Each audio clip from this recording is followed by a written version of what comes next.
Falcone Davide Cepac. Corsia 2 per il Piavenuoto Francesco Cerchier. Corsia 3 Marco Taffarello Unione Sportiva Idros. Corsia 4 per il Gorenica Radovlica Lane 4 Zan Pogacar Slovenia.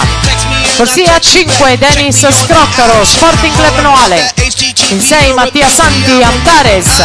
In 7 Lane 7 Alexander Rupar Ravne Koroskem Slovenia.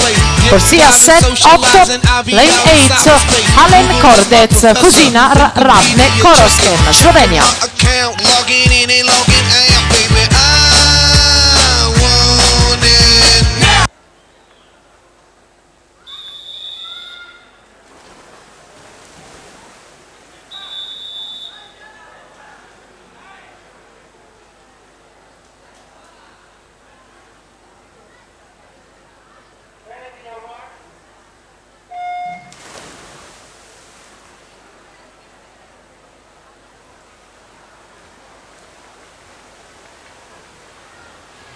Zan Pogacar del Gorenica Radovlica, lo sloveno il più veloce nelle qualificazioni, 58-57 per lui.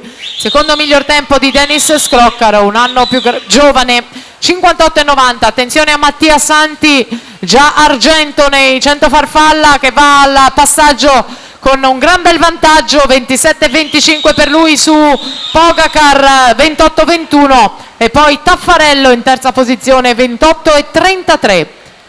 Ottima la condizione di Mattia Santi, lo abbiamo ricordato e visto sul podio precedentemente della farfalla per la medaglia d'argento. Primato del meeting di Cristiano Giacomuni, 56,04.